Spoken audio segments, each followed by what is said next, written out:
Have you ever tried drawing anime faces, but no matter how hard you tried, they just look like a potato? Because I did. Therefore, let me show you everything that you need to draw much better anime faces, faster and easier. Okay, so quickly let's go over what we'll be talking about today. So first, obviously we'll be talking about sketching, then going to base color and laying all the flat colors, also shading, lighting, and then finally final effects. So let's just jump into the first one, which is sketches. So this is our base for our anime faces, and we can use either just a messy sketch or just full polished line art, or even a polished sketch will be enough. I also really like keeping the sketches in my drawing, but I do a couple of things to them to make them more appealing and fit better. So first thing is pretty simple, is drawing with confidence. So we don't really want like super scratchy lines like I used to draw like this in the beginning, which isn't much appealing. And one thing that we can actually do to improve it is a super simple warm-up routine. So before I draw, I usually just fill the canvas with circles and just try to draw them with a single motion like this, and just try to fill the whole canvas with circles. Also vary the sizes of them, so make one smaller, one bigger, and that's it. Then we want to put a single dot in the middle or somewhere and then shoot straight lines from it. It just helps you warm up your straight lines, and after you do this, then just go and make a spiral and do a couple of them. Then next we just place a random dots, how many you want, and just try to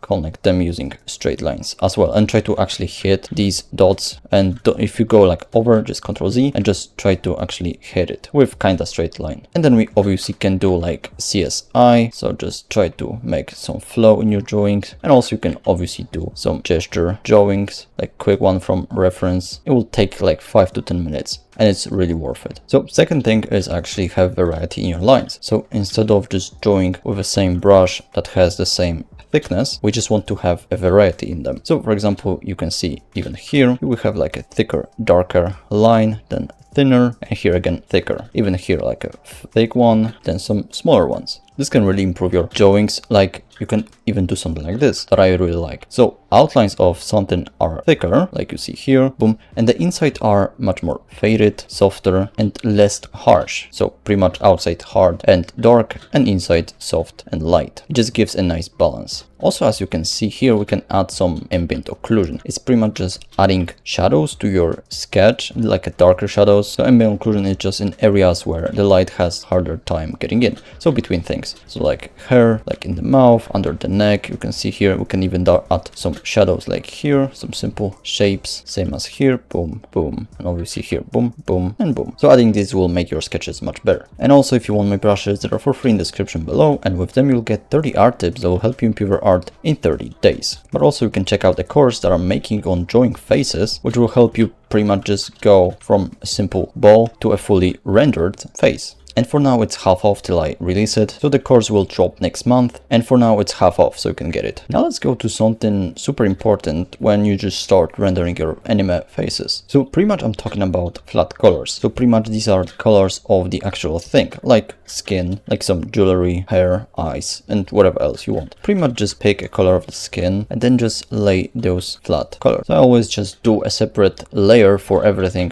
things like hair, skin, even eyes. Pretty much just pick a color of the skin, make it a little bit more yellower and lighter, and we have a white of the eyes. And obviously we can add like a color for eyes on another layer. So as we see here, the skin looks pretty lifeless. So what I like to actually do is add a little bit of color variety. So here I always divide the face into 3/3. So we have a top third for the forehead area, the middle third for eyebrows to nose, and then bottom third. So then I usually just pick a more yellower color for the top one, more reddish tones for the middle, and either just leave the bottom one as it is or paint it bluer. But for female characters, I'll just leave it as it is, so I don't add bluer colors. So I'll just make another layer, clip it to the skin layer, just pick a color of the skin, make it more yellower, and just paint with an airbrush. Okay, then pick a skin color again, push it to more darker, more saturated reds, and just paint the middle one. So we can actually maybe go to more oranges like this and just paint some blush here. Around eyes we can even do that,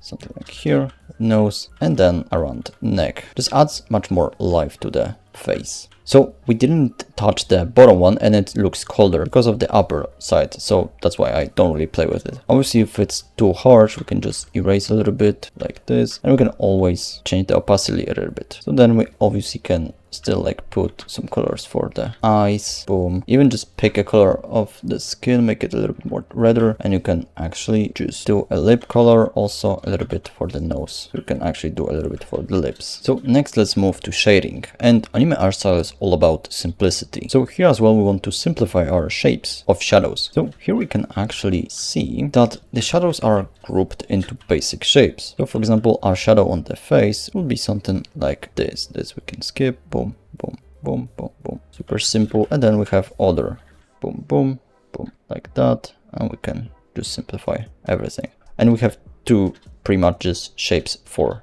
the face. So even here, we can simplify it to something like this, boom, boom, boom, a triangle, another part here, and then something like this, boom, boom, boom. Super simple, and this is what I pretty much start always. But how do we paint actually shadows? So we have a couple of ways to be specific. The first one is just using a normal layer, so pretty much just go back here, add a new layer, boom, pick a color, make it a little bit darker. Maybe you want some, let's say, colder ones, so move here, or warmer, move here. Let's say a little bit warmer. So we actually don't really raise that much saturation and just paint it, boom. And we'll have some cooler shadows. Now, other option is to use multiply layer. So we do the same, but this time just change the blend mode layer to multiply. Then pick a skin color, move, make it darker just a little bit. We can try it. Okay, it's warmer. And if you want it, you can just leave it as it is, or we can make it a little bit cooler. And boom, we have a cooler shadow. We can even raise the saturation and you have a warmer one. Boom. And as I said before, just simplify the shadows. So we can pretty much just go first straight like this. Boom, just divide the face into two parts. Okay, now we can actually go with eraser and maybe do something for the nose like here, maybe a little bit for mouth. And then let's say this is the direction that the light is going. You can add a nice triangle here, and also here the shadow like this, pretty much something like this, boom. And we have a simple shadow. So for example, same here, just make a multiply layer, pick a color of the skin, move it to maybe a little bit cooler ones, something like this, boom, and then just simplify the shapes. And here we can actually apply shadows in a couple of ways. So as I said before, you can just use a brush, but also you can just use a lasso tool and just select where you want your shadows. So first is a lasso tool, and here you just select where you want your shadows to be, and we can just like this for now, boom, and we have a simple shadow. So actually just erase the hair. We can go and fix it. We use liquify tool and do something like this, boom. And then we can obviously erase the triangle here. So we can use again a lasso tool and just do this, boom. Obviously play with the proportions of it. So we can do something like this. So whenever we do the shadows, we want to pay attention to the edges. So for example, here we can see some softer ones, a little bit softer ones, and more harder edges. And how we can achieve that is by using a lasso tool plus airbrush. If we just pick this color here and make something like this, then make a new layer, clip it, pick a shadow color, then we can just select the area, get our lasso tool and just paint here. And you see that we have some hard edges here and softer ones here. And this is great for actually edge control. So for example, here we would actually want to have this here softer. So we can actually do that by just selecting area and then just taking the airbrush, boom, as an eraser and just erase it, boom, and we have the same thing. But also if you're drawing on the normal layers, you can just take the color of the light and just paint it again, boom. And other thing is to just use a smudge tool and eraser. So you can see here, if we pick the eraser, we can actually have control over the edges. Take a harder brush, smudge some edges, and then just erase to wherever you want. And I actually did that here. So we can go back here, and I was actually making a harder light and then just smudging it a bit.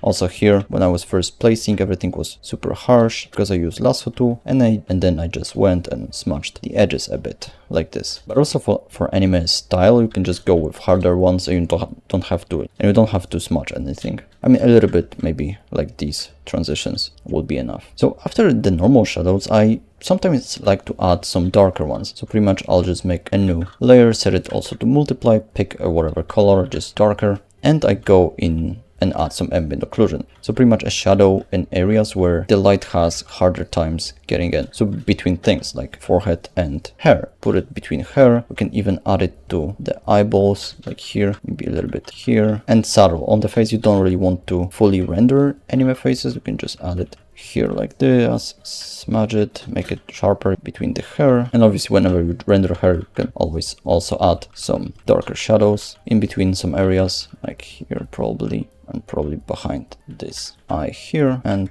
a little bit here. We can also always erase below the eyebrows like this, and boom. So next we want to add some basic lights, and here are also a couple of ways that you can do this. So first one, as your flat colors, you can just put a shadow color already, place some lights on top like this, boom, and then obviously edge control a little bit, boom, and that's it. So for example, here I first added a light color for the base color and then added shadows. Here I first added shadows, as you see here, darker, and then I added light. So here we pretty much just, that was our base color, so something like this. Then I added shadows, and then we can add light. So there's many ways that you can actually approach rendering your anime faces. So let's just add a quick light layer. So we can use a hard light, pick a skin color, make it a little bit lighter. And you can see here that we can just a lasso tool like this, boom, this, then fill the whole shebang. And then you can just go and erase the parts that you don't want to be in light. But here, actually one thing that you can also do is, instead of filling this up, take a softer brush, so like an airbrush, and then just paint. And then obviously again, just go and erase the details back. So pretty much just things in shadow here, boom, boom, this. There are many ways that you can actually do that. So then we can actually boost the colors by adding a subsurface scattering. So it's pretty much the transitions between light and shadow that are more saturated. So we can do the same here, make a new layer, clip it, set it to overlay, pick like a more saturated red color, take first a rounder brush and just paint on the transitions like this, boom. Here nose, maybe even a little bit here, and then here. So we can already see a little bit of variety in our colors, and then pick an airbrush and just go again over these, place some here, maybe more here, maybe on the cheek a little bit, and maybe here a little bit. Always you can just decrease the opacity if it's too strong. Just remember, less is more, so don't overdo it. You can destroy your drawing if we did like something like this, boom.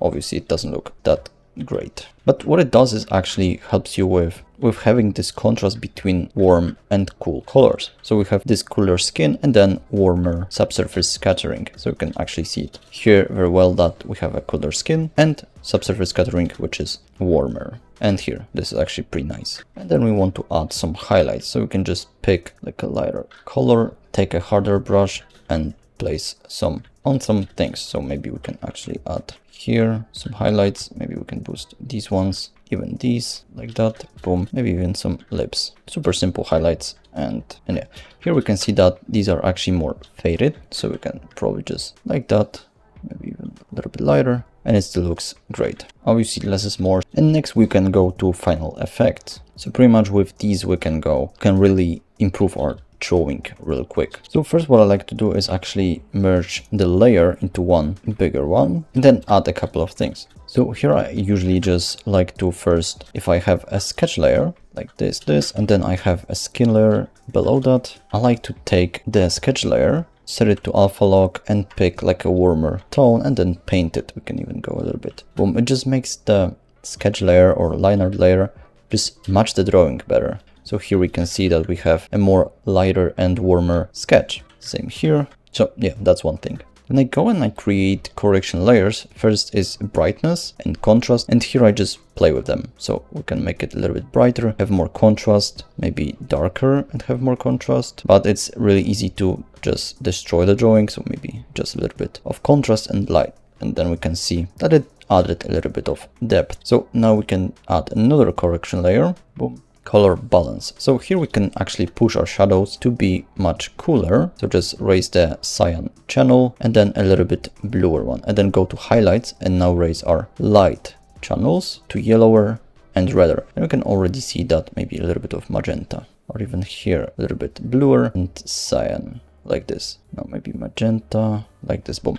And we can already see that we boosted our colors really nicely. So we have a cooler shadows and warmer light, and we can obviously decrease the opacity if it's too strong like this, boom, and it's pretty nice. So then I actually like to add a couple of things. So make a new layer again, set it to either like a glow dot maybe will be good, and just go over the highlights and paint them a little bit. It just adds a really nice glow. Then you can obviously just go and erase it a bit. So same here, we can boost them. We can even take maybe a more color like this, or even a more bluer. So we can just go here, add like this, and then just erase so it's not that obnoxious. And we can even do something like this. So maybe the top will be bluer and the bottom will be more pinkish like this. Boom. And then just merge it to the whole drawing. Obviously depends on what you want. And then next thing is also, so we can actually also boost our highlights here, our subsurface scattering like this, maybe nose a little bit, boom, maybe under the chin, jaw. You see these warmer colors here, pretty nice. Maybe eye more, and mouth, and maybe here the eye like this, boom. And obviously decrease the opacity if you want, and we see that it boosted it. It's also really easy to break it, so watch out. So in this stage I just like adding some lights, so we can actually maybe add glow, then pick like a bluer hue, something like this, airbrush. So here we can actually use like a hard light, maybe add glow. And here I just like to go like around a holes. So maybe a little bit here, a little bit here, maybe even up top. So here like that, add a little bit glow here, maybe even there like that. Just merges the whole, maybe even like here and perhaps here. Maybe we can even pick a warmer color, go here and here like that. And we have some basic light. So we see without with. It just adds a little bit more depth to the whole drawing. We obviously can add like different color, so a warmer maybe. It just depends on the background also. And still it's super easy to just break it. So we can go back with some details here maybe and whatever. So after that I just merge the whole layer with all the effects, so we can make it something like this, convert, boom. Then we have without and with final effects. Obviously these are a little bit too strong, but just to show you. So then I go to filters, effects, chromatic aberration, and just take this X onto the character. And what it does, you can see these red edges, these blue ones. It basically moves the color channels a little bit, displays them, so they are pre-off also. Here you see, but yeah, we can obviously see without, with. And if you add much more, you just see it. It's pretty nice effect. I love adding it, but for like more character illustration, radial will be much better because it just basically around this like a wave. So middle is more chill and outside is stronger. Boom. And then last thing, we can add also filters, effects, and noise. And like 9 is all I do, but you can actually go lower. You can use a color or gray, and you see how it works. It just makes the whole drawing more cohesive. It's pretty nice. Obviously this we can erase like this. Boom. And we have a simple rendered face. And then if you want to learn how to draw and render anime faces, like more in depth, you can check out my Patreon for monthly tutorials. And this week there will be more in-depth tutorial on how to actually render the anime faces. Now to recap, what we do is basically start with a simple sketch. It can be sketch, line art, or whatever you want. Then we lay our flat colors for the skin. You can start even just by starting with shadows and then adding light on top, starting with just mid-tones, a base color, or just starting with light and then adding shadows on top. Also divide the face and add some color variety in your faces. Then you can go to shading and add the shadows if you're just going with the light first, boom. Then you can also add some deeper shadows, so in areas like here the nose, the hair here, boom. Then you just go add light. So if you started with shadows, you just take the color of the light and just paint it, boom. And then you can add a couple of things like subsurface scattering. You can also add some highlights and even bounce light if you want, some bluer ones. Also it's pretty nice to use a warm and cool color combo, so cooler shadows and warmer lights. And then you can also play with the colors using correction layers, add some cool effects with other color layers right here. So basically you can go from this to that. Also you can obviously just change the opacity of each thing. Then you can just merge all the layers and add some chromatic aberration and light and noise. And if you're still struggling with drawing anime faces, you can check out this video here when I tell you everything that I learned from studying anime faces for a week. Bye.